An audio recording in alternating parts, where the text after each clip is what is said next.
नमस्कार, आप देख रहे हैं स्पेशल रिपोर्ट और आपके साथ में विजेंद्र सोलंकी। दुनिया भर में यह सवाल एक अबूझ पहेली बना हुआ था कि पाकिस्तान भारत में आतंकी हमले करवाता है, भारत सबूत दिखाता है, बावजूद इसके पाकिस्तान बीते कुछ सालों से FATF यानी कि फाइनेंशियल एक्शन टास्क फोर्स की लिस्ट में क्यों नहीं, ना ग्रे लिस्ट के अंदर और ना ही ब्लैक लिस्ट के अंदर। लेकिन अब FATF की ताजा रिपोर्ट ने इस पर एक बड़ा खुलासा किया और बता दिया कि वक्त के साथ न सिर्फ आतंक का तरीका बदल गया है, बल्कि आतंकियों को फंडिंग का तरीका भी इतना बदल गया कि उसको ट्रेस कर पाना बेहद मुश्किल है। और इसी का फायदा उठा पाकिस्तान आतंकियों को बचा रहा है। तो क्या अब वक्त आ गया है कि पाकिस्तान के आतंक पर फंडिंग अटैक होगा और भारत इसके लिए पूरी तैयारी कर चुका है? और क्या पुलवामा अटैक और गोरखनाथ मंदिर हमले में ऐसे ही फंडिंग मॉड्यूल का इस्तेमाल पाकिस्तान ने किया था जिसे ट्रेस नहीं कर पाए?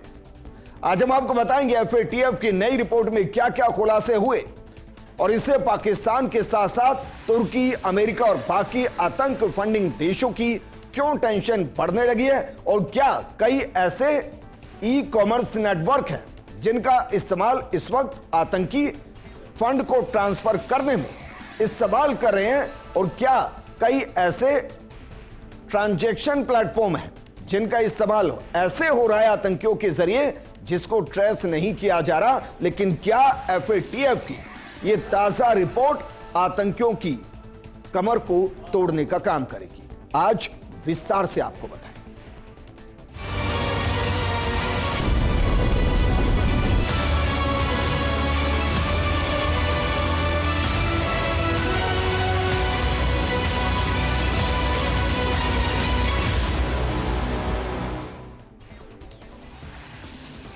सबसे पहले तो जरा यह देखिए कि FATF का बड़ा खुलासा क्या है और वो किस तरीके से बता रहा है कि 2019 का पुलवामा आतंकी अटैक और गोरखनाथ मंदिर अटैक, उसके पीछे आतंकी ट्रांजैक्शन कैसे हुआ। जरा देखिए, 2009 के पुलवामा आतंकी हमले में इस्तेमाल किया गया वो विस्फोटक ई-कॉमर्स वेबसाइट अमेजन से खरीदा गया था, यह कहा गया है। आप सोचिए, 2019 पुलवामा आतंकी अटैक, उसमें जो विस्फोटक इस्तेमाल किया गया वो ई-कॉमर्स वेबसाइट अमेजन से खरीदा गया था। और ये हम नहीं कह रहे, ये FATF की रिपोर्ट कह रही है। इसके अलावा भी बहुत कुछ कहा गया है, लेकिन क्या वाकई में जिस वेबसाइट से हम अक्सर घर के जरूरी सामान को खरीदते हैं, आतंकी अपना आतंक फैलाने के लिए जरूरी सामान भी उसी वेबसाइट से खरीद रहा, और क्या वो वहां पर उपलब्ध है और इस तरफ किसी की नजर नहीं? क्या वाकई में आतंकी फंडिंग और आतंकी अटैक दोनों के तरीके बदल रहे हैं? और क्या FATF उसको समझने में और उन देशों पर लगाम कसने में जो इन तरीकों को अपनाते हुए आतंक को फैला रहे हैं, क्या उसमें पूरे तरीके से नाकाम है? क्योंकि FATF की इस रिपोर्ट का नाम comprehensive update on terrorist financing risk पर है। ये इसका नाम जो बता रहा है कि किस तरीके से फाइनेंसिंग सिस्टम टेररिज्म के अंदर अपग्रेड हो रहे हैं। 131 पेज की रिपोर्ट बताती है कि कैसे आतंकवाद की फंडिंग के तरीके बदल रहे हैं। रिपोर्ट में कहा गया कि बहुत से देशों में आतंकवाद की फंडिंग को समझने और रोकने की क्षमता में अब भी भारी कमी है। आतंकी संगठन मौजूदा कमजोरियों का फायदा उठा रहे हैं, यानी कि उन देशों से ज्यादा अपग्रेड आतंकी हैं जो तरीके ढूंढ रहे हैं कि कैसे बिना ट्रैक और ट्रेस हुए आतंक फैलाया जाए, और जो आतंकी देश है उसको FATF की ग्रे और ब्लैक लिस्ट में आने से भी बचा लिया जाए। इस रिपोर्ट में यह भी बताया गया कि किस तरह आतंकी संगठन अंतरराष्ट्रीय फाइनेंशियल सिस्टम का इस्तेमाल अपनी गतिविधियों को जारी रखने और हमला करने के लिए करते हैं। इस रिपोर्ट में यह भी पता चला है कि आतंकवाद से जुड़ी फंडिंग की रणनीतियां एक जैसी नहीं होती। अलग जगहों पर अलग अलग परिस्थितियों में अलग अलग तरीके अपनाए जाते हैं ताकि उनको पकड़ा ना जा सके, उनके फंडिंग के सोर्स को डिकोड ना किया जा सके, और साथ में जिस देश में रहते हुए वो आतंक फैला रहे हैं उस देश को भी बचाया जा सके। लेकिन जरा समझिए कि ये ऑनलाइन आतंकी फंडिंग कैसे हो रही है। ऑनलाइन आतंक का सामान तो ई कॉमर्स वेबसाइट पर मौजूद और ये 2019 में पुलवामा अटैक के दौरान इस्तेमाल हुआ, जो FATF की रिपोर्ट में खुलासा हुआ है। लेकिन फंडिंग कैसे हो रही है, जरा इसको भी समझिए। ऑनलाइन शॉपिंग का इस्तेमाल मनी लॉन्ड्रिंग के लिए हो सकता है, यानी पैसे की असली पहचान छिपाने के लिए इसको इस्तेमाल किया जा सकता है।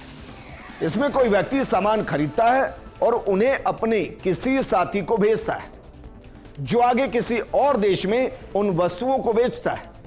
इस पैसे का इस्तेमाल फिर आतंकवाद के लिए होता है।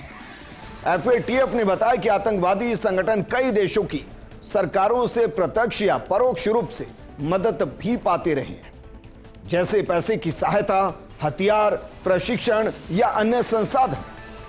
रिपोर्ट में साफ कहा गया है कि आज भी कुछ देशों में ऐसी मदद जारी है और इसमें आप पाकिस्तान को एक बड़ा उदाहरण मान सकते हैं। भारत ने बाकायदा पाकिस्तान के अंदर आतंकी ठिकानों पर अटैक किया और उसके बाद क्या हुआ, वही पाकिस्तान आतंकियों को 4-4 करोड़ रुपए दे रहा है और उनके आतंकी ठिकानों को वापस बना रहा है, लेकिन वो FATF की ग्रे लिस्ट में नहीं है। यह मुमकिन इसीलिए हुआ क्योंकि उनके फंडिंग के इंटरनेशनल सिस्टम को डिकोड नहीं किया गया। लेकिन आतंकवाद के लिए ऑनलाइन प्लेटफॉर्म का इस्तेमाल क्या वाकई में आम हो चला है? दरअसल FATF ने अपनी ताजा रिपोर्ट में भारत को लेकर बड़ा खुलासा किया, जिसका जिक्र हम कर रहे हैं कि रिपोर्ट में भारत के अंदर 2019 में पुलवामा अटैक और 2022 में यूपी के गोरखपुर में गोरखनाथ मंदिर हमले का जिक्र इस रिपोर्ट में है। पुलवामा अटैक में इस्तेमाल किया गया विस्फोटक अमेजन से खरीदा गया था। इन दोनों मामलों को उदाहरण के तौर पर पेश करते हुए FATF ने आगाह किया है कि किस तरह ऑनलाइन प्लेटफॉर्म का इस्तेमाल आतंकवाद के लिए किया जा रहा है। रिपोर्ट में कहा गया कि आतंकी संगठन अब पारंपरिक फंडिंग तरीकों के साथ साथ डिजिटल माध्यम जैसे online payment, gaming platforms, social media और ई कॉमर्स साइट्स का इस्तेमाल भी कर रहे हैं। FATF ने दुनिया भर की सरकारों और डिजिटल कंपनियों को चेतावनी भी दी है और कहा है कि वो इन प्लेटफॉर्म के दुरुपयोग को रोकने के लिए ठोस उपाय करें, क्योंकि ये अब आतंकी संगठनों के लिए एक नया और प्रभावशाली जरिया बनते जा रहे हैं। लेकिन 14 फरवरी 2019 आपको याद होगा, पुलवामा हमला हुआ। CRPF के काफिले में सुसाइड अटैकर घुसा था और वो कम सामान लेकर नहीं घुसा था। हम इसलिए क्या कह रहे हैं क्योंकि कहा जा रहा है कि बाकायदा अमेजन से खरीदा गया था, ई कॉमर्स वेबसाइट से खरीदा गया था। और ये विस्फोटक कितना था? 200 किलो विस्फोटक, जिससे भरी कार ने हमला किया था। आप सोचिए, क्या 200 किलो विस्फोटक ई कॉमर्स वेबसाइट से खरीदा गया? FATF की रिपोर्ट इस तरफ इशारा कर रही है। क्या इतनी भारी मात्रा में विस्फोटक ई कॉमर्स वेबसाइट पर अवेलेबल है, जिसको कोई भी आतंकी संगठन वहां से खरीद कर किसी भी जगह क्या अटैक कर सकता है? क्योंकि इसमें सुरक्षा बलों की 2 बसों के परखच्चे उड़ गए थे और आपको याद होगा 40 भारतीय जवान शहीद हो गए थे। यह हमला जैश ए मोहम्मद ने करवाया था और जांच में पता चला कि हमले में इस्तेमाल किए गए विस्फोटक भारत में सीमा पार से लाए गए थे। सबसे चौंकाने वाली बात तो यह है कि हमले में इस्तेमाल हुए बम में जो एल्यूमिनियम पाउडर डाला गया था, जो धमाके को और ज्यादा घातक बनाने के लिए इस्तेमाल हुआ, वो अमेजन से ऑनलाइन खरीदा गया। यह FATF की इस रिपोर्ट के अंदर खुलासा हुआ है। सिर्फ पुलवामा अटैक नहीं, गोरखनाथ मंदिर के हमलावर का भी विदेशी कनेक्शन सामने आया है और इस रिपोर्ट ने आगाह किया है कि हो सकता है कि अगली बैठक के दौरान FATF के अंदर पाकिस्तान ग्रे लिस्ट में सामने आए। 4 अप्रैल 2022 यूपी के गोरखनाथ मंदिर पर हमला हुआ। एक शख्स ने सुरक्षा कर्मियों पर धारदार दरांती से हमला किया था। दोषी शख्स मुर्तजा अब्बासी के पास से पुलिस को मजहबी किताब, धारदार हथियार, मोबाइल, लैपटॉप से जिहादी वीडियो मिले थे। FATF ने इस मामले की जांच में पाया कि हमलावर ने विदेशों में पेपाल के जरिए लगभग 6.7 लाख रुपए ट्रांसफर किए थे। साथ ही उसने VPN का इस्तेमाल करके अपना आईपी एड्रेस छिपा लिया था। हमलावर मुर्तजा अब्बासी ने अपने ट्रांजैक्शन को गुप्त रखा। संदिग्ध लेन देन के चलते पेपाल ने उसका अकाउंट बंद कर दिया था, लेकिन ऑनलाइन ट्रांजैक्शन और विदेश से फंडिंग का पूरा ट्रांजैक्शन सामने आया। लेकिन सवाल यह कि एफएटीएफ की रिपोर्ट क्यों मायने रखती है? पाकिस्तान का ग्रे लिस्ट में आना क्यों मायने रखता है? और अगर वो ब्लैक लिस्ट में आ गया तो उस पर कितना नुकसान होगा? यह बहुत बड़ी त्रासदी होगी पाकिस्तान के लिए, क्योंकि उसका पूरा आतंकी स्ट्रक्चर इंटरनेशनल फंडिंग पर टिका हुआ है, जिसमें आईएमएफ एक बड़ा रोल किरदार निभाता है। तो चलिए अब हम आपको समझाते हैं कि जिस एफएटीएफ के बारे में हम आपको इतना बता रहे हैं वो फाइनेंशियल एक्शन टास्क फोर्स दरअसल है क्या और उसकी ग्रे लिस्ट का मतलब क्या है। दरअसल एफएटीएफ एक अंतर्राष्ट्रीय वित्तीय संस्था है। G7 देशों ने 1989 में इसकी स्थापना की थी। फिलहाल भारत समेत 39 सदस्य इसके अंदर है और इसका हेडक्वार्टर पेरिस के अंदर है। हर साल इसकी 3 मीटिंग होती है। 1990 में पहली बार इसकी सिफारिशों को लागू किया गया। 1996 से 2012 तक 4 बार इसके एक्ट को अपडेट किया गया है और 2010 से भारत एफएटीएफ का मेंबर बना हुआ है। तो यह भी देख लीजिए कि एफएटीएफ की जिम्मेदारियां क्या हैं या फिर यह क्या काम करता है, इसको भी जरा एक बार समझ लीजिए। देखिए जरा, एफएटीएफ वित्तीय व्यवस्था को अपराध मुक्त रखने का लक्ष्य निर्धारित करता है, मनी लॉन्ड्रिंग और आतंकवाद के खिलाफ लड़ाई के अंदर एक बड़ी भूमिका निभाता है। और फाइनेंशियल एक्शन टास्क फोर्स की रिपोर्ट ने ही बताया कि किस तरीके से ई कॉमर्स वेबसाइट का इस्तेमाल किया जा रहा है आतंकवाद के लिए, कैसे कई प्लेटफॉर्म्स का, डिजिटल प्लेटफॉर्म का इस्तेमाल किया जा रहा है विदेशों से फंडिंग को अपने अकाउंट में ट्रांसफर करने के लिए। और इसीलिए इस संस्था की रिपोर्ट बहुत महत्वपूर्ण है, क्योंकि आप सोचिए अगर यह किसी देश को ग्रे लिस्ट में डाल दे तो जो इंटरनेशनल फाइनेंशियल बैंक हैं या जो सपोर्ट करते हैं देशों को, वो उनको पैसा देना कम कर देंगे। और अगर ब्लैक लिस्ट में डाल दिया गया तो पैसा आएगा ही नहीं।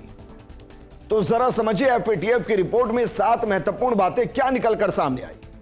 सबसे पहली बात, रिपोर्ट संयुक्त राष्ट्र की आतंकवाद रोधी इकाई UNCTAD और फ्रांस के साथ मिलकर तैयार की गई है।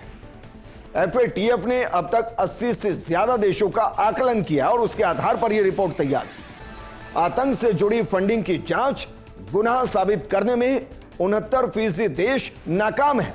वो उस लिंक को कनेक्ट ही नहीं कर पा रहे हैं जो इंटरनेशनल फंडिंग को आतंकवाद के साथ कनेक्ट कर रही है। इसके अलावा फाइनेंशियल सिस्टम का दुरुपयोग अंतर्राष्ट्रीय शांति को कमजोर करता है, यह भी इस रिपोर्ट में निकलकर सामने आया। सभी सदस्य देशों को ग्लोबल नेटवर्क का इस्तेमाल करने की सलाह दी गई है, ताकि अगर कोई एक जगह ट्रेस हो तो ग्लोबली सबको पता हो। इसके अलावा संदिग्ध पैटर्न जैसे कि ट्रैवल, पेमेंट, सोशल मीडिया को पहचानने के टूल विकसित करने की सलाह दी गई है, ताकि यह पता चल सके कि किस वेबसाइट या किस प्लेटफॉर्म का इस्तेमाल कहां आतंकवाद फैलाने के लिए किया जा रहा है। और सबसे महत्वपूर्ण, सरकारी और निजी क्षेत्र के बीच डेटा शेयर करने की सलाह दी गई है। इसके अलावा रिपोर्ट में 10 साल के स्टडी की गई है। ऐसा नहीं कि रिपोर्ट अचानक से तैयार हुई है। और इस रिपोर्ट को लेकर इसलिए दुनिया भर में चर्चा हो रही है। एफएटीएफ की रिपोर्ट में पिछले 10 सालों के केस स्टडी की गई है, जिससे यह समझने में मदद मिलती है कि आतंकियों को फंडिंग कैसे मिलती है और वो पैसे या संसाधनों को कैसे इकट्ठा करते हैं, कैसे छुपाते हैं, इधर उधर करते हैं और उसका इस्तेमाल करते हैं। रिपोर्ट में यह भी बताया गया कि आतंकवादी संगठन और उनके सहयोगी आज भी कई तरीके से पैसे जुटा रहे हैं, जैसे कि नकदी, hawala, online payment, social media, crowd funding, crypto currency, shell कंपनियां और ट्रस्ट इनमें शामिल है। और इन तरीकों से आतंकवादी अपने नेटवर्क को इस वक्त चला रहे हैं। एफएटीएफ ने सभी देशों से कहा है कि इन खतरों को समझें, अपने कानूनों और सुरक्षा व्यवस्थाओं को मजबूत करें, साथ मिलकर काम करें ताकि आतंकवाद को फंडिंग मिलना बंद हो सके। लेकिन समस्या दरअसल यह है कि FATF के अंदर जो 39 देश हैं उसमें किसी देश को अगर आप ग्रे या ब्लैक लिस्ट में डाल रहे हैं तो वहां बहुमत होना जरूरी है।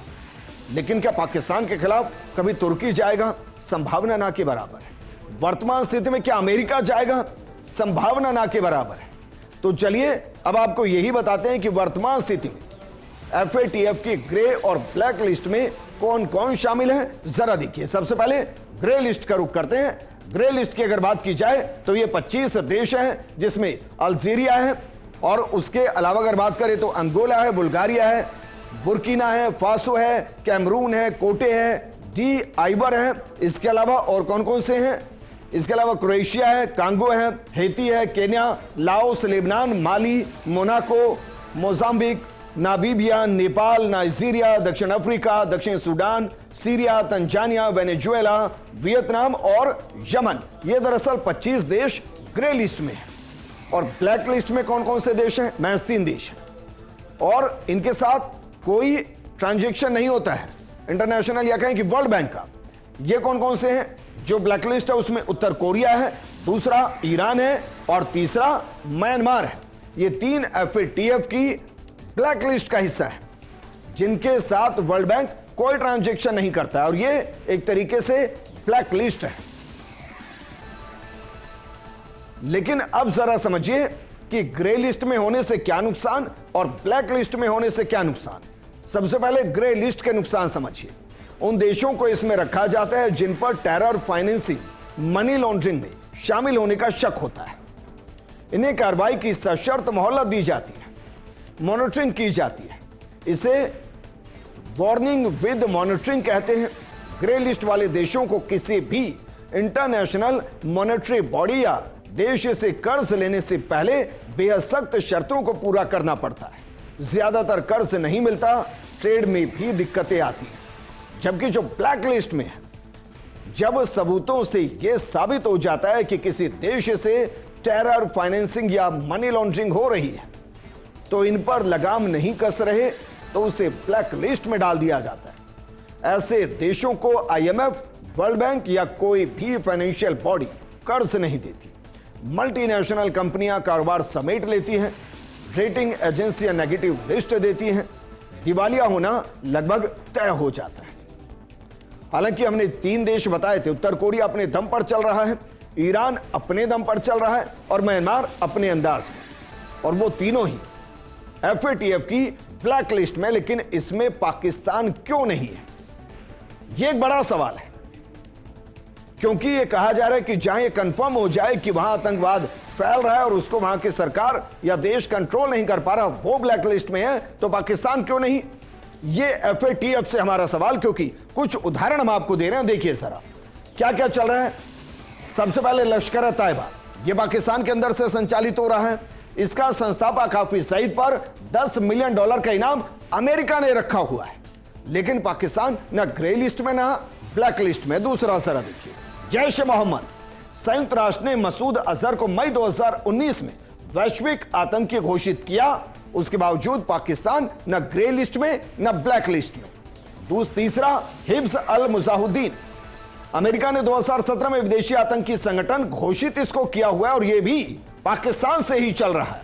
चौथा, अल-कायदा इन द इंडियन सब कॉन्टिनेंट, अमेरिका ने 2010 में विदेशी आतंकी संगठन इसको घोषित किया और यह भी पाकिस्तान से चल रहा है। और पांचवा, इस्लामिक स्टेट खुरासान प्रांत, संयुक्त राष्ट्र और अमेरिका ने आतंकी संगठन इसको भी घोषित किया और यह भी पाकिस्तान से चल रहा है। अब जरा सोचिए, उसके बावजूद FATF ना ग्रे लिस्ट में डाल रहा है और ना ही इसे ब्लैक लिस्ट में।